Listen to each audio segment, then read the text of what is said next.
Hi viewers, welcome to my channel. ఈ video మీ కంటపడితే చాలు మీకు అదృష్టం తలుపు తట్టినట్లే. ఎంతో పుణ్యం చేసుకుంటే తప్ప ఈ కథను మీరు వినరు. ఈ కథను ధ్యాస పెట్టి వినండి చాలు, మీ జీవితమే మారిపోతుంది. మీ దశ తిరిగిపోతుంది. అమ్మవారి కరుణా కటాక్షాలు లభిస్తాయి. ఇది నిజం. ఇది నిజ జీవితంలో జరిగిన కథ. ఈ కథను విన్నా, ఎవరికైనా వినిపించినా, లేదా మీరే ఎవరికైనా చెప్పినా కోటి జన్మల పుణ్యఫలం వస్తుంది. ఇక కథను విందాం. శక్తిపీఠాలలో మధుర మీనాక్షి ఆలయ పీఠం ముఖ్యమైనవి.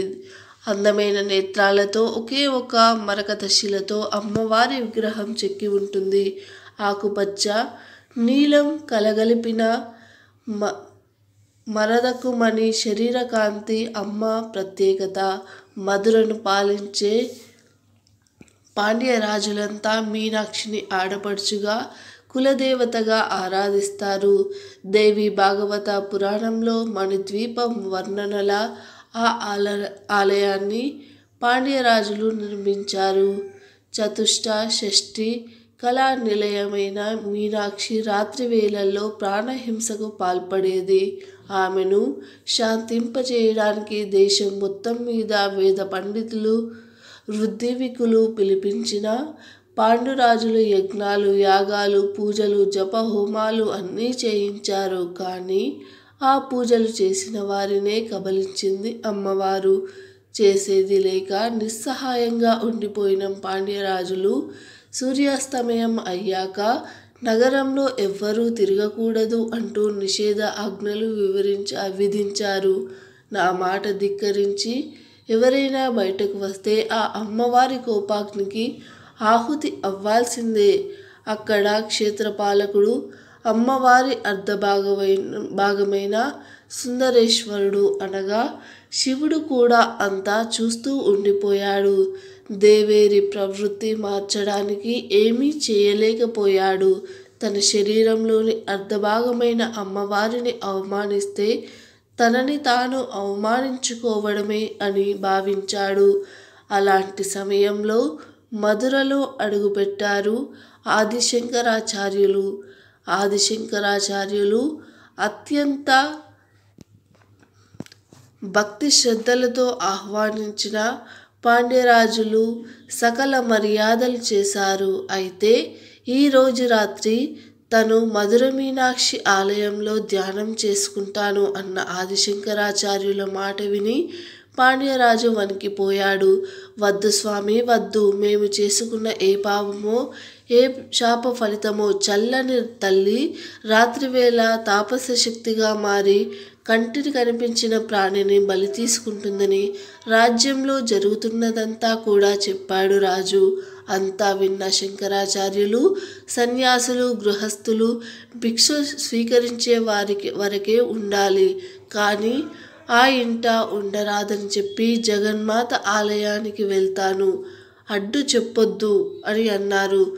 దివ్య తేజస్సుతో వెలిగిపోతున్న ఆ బ్రహ్మచారిని ఇక చూడనేమో అని పాండ్యరాజు ఆవేదన చెందాడు.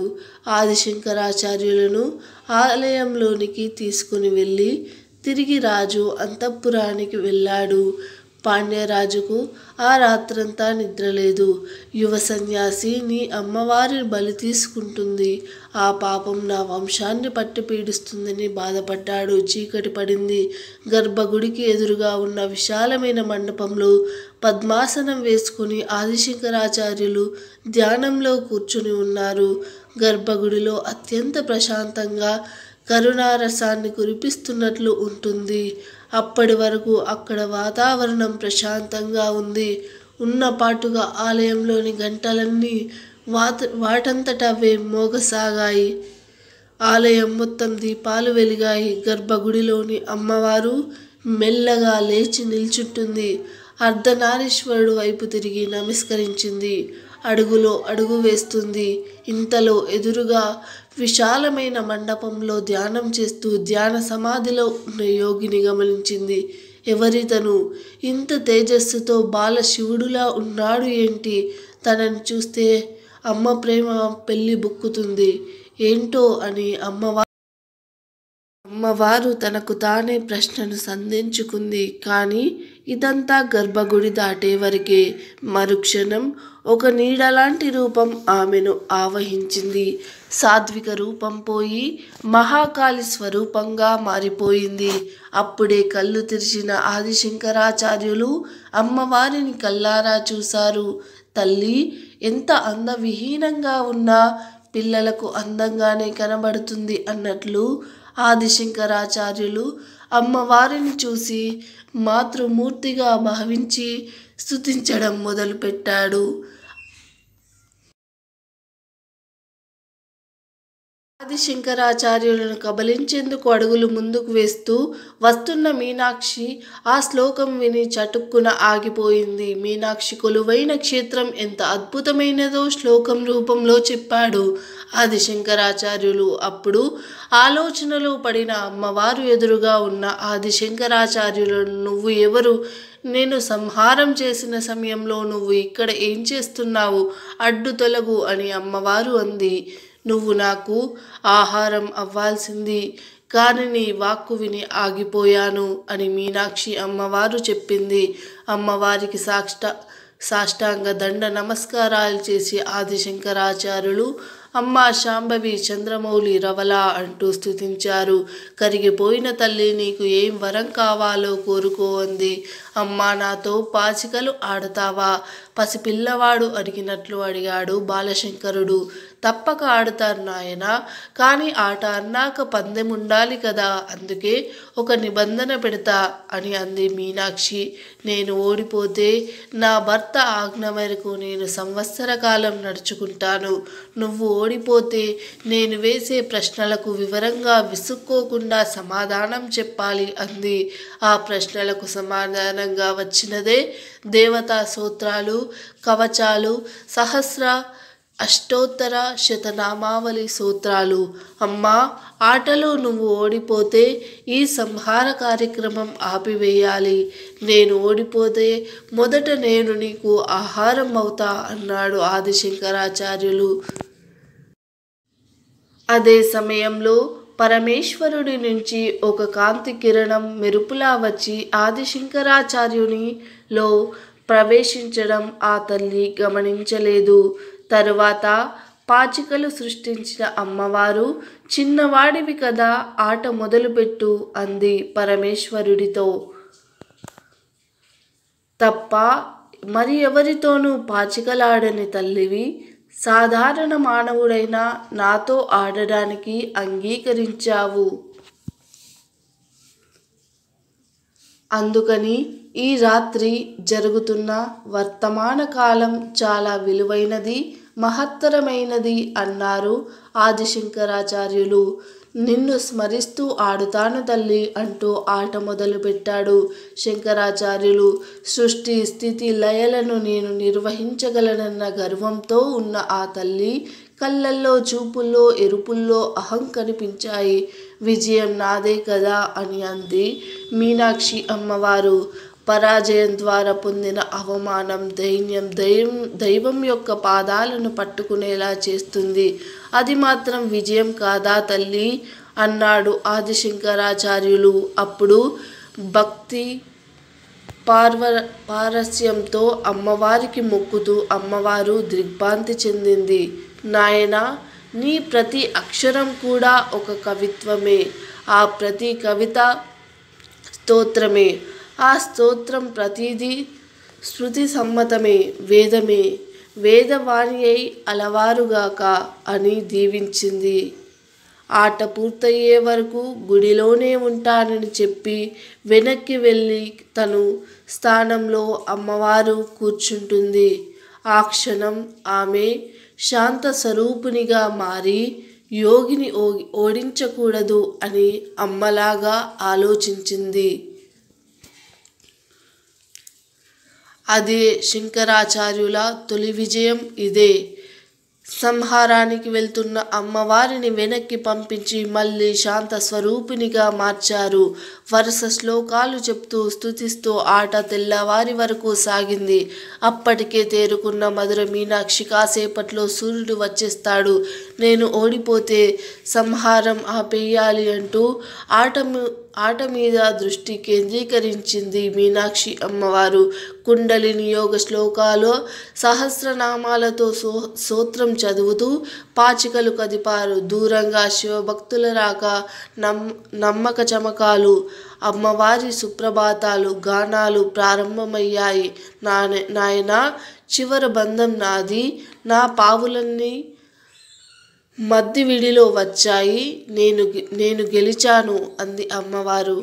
నీ చేతిలో వాటమి కంటే నీ బిడ్డకు కావలసింది ఏముంది అన్నాడు ఆదిశంకరాచార్యులు ఆటవైపు తేరుపారి చూసి. చూడమ్మా, సంఖ్యాశాస్త్రపరంగా, మంత్రశాస్త్రపరంగా గెలుపు నాది అన్నారు.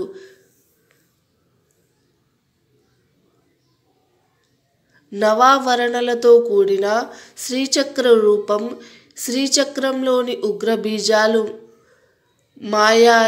మాయమై నీలో తాత్కాలికంగా ఆవహించిన తాపస శక్తి మాయమైంది.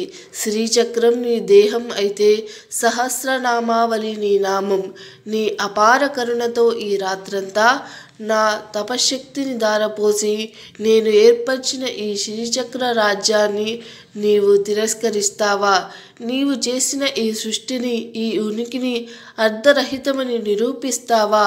అలా చేస్తే అస్తికత ఉండక నాస్తికత ప్రబలి సర్వ సృష్టి నాశనం అయిపోతుంది అని చెప్పి ఆగిపోయారు శంకరాచార్యులు. అప్పటి వరకు పాచికలు ఆడేందుకు గీచిన గడువు శ్రీచక్రం అని గాని తనను అందులో ప్రతిష్ఠించి ఉంచాడు అంటే బంధించాడు అని అమ్మవారు గుర్తించలేదు. అప్పుడు కళ్ళు తెరిచిన పరమశివుడు, దేవి, నీ అహాన్ని, తాపస స్వభావాన్ని అదుపు చేయలేకపోయాను. అందరూ నిర్దాక్షిణ్యంగా బలి అయిపోయారు. ఈ ప్రాణకోటిని రక్షించేది ఎవరు? నీ తాపస శక్తిని ఎవరు జయించలేరు. నేను ప్రయత్నం చేస్తే నా అర్ధ శరీరాన్ని అవమానపరచడమే అవుతుంది. అందుకని సకల దేవతలు నేను సాక్షిభూతాలుగా ఉండిపోయాము. నీ తాపస శక్తిని అదుపు చేయగల యంత్రాన్ని మంత్రభూతంగా సిద్ధం చేయాలి. అందుకు ఒక కారణ జన్ముడు దిగిరావాలి. ఏ మలినం అంటని బాల్యంలోనే సన్యసించి సర్వదేవతా సాక్షాత్కారం పొంది మంత్రతృష్టగా మారాలి.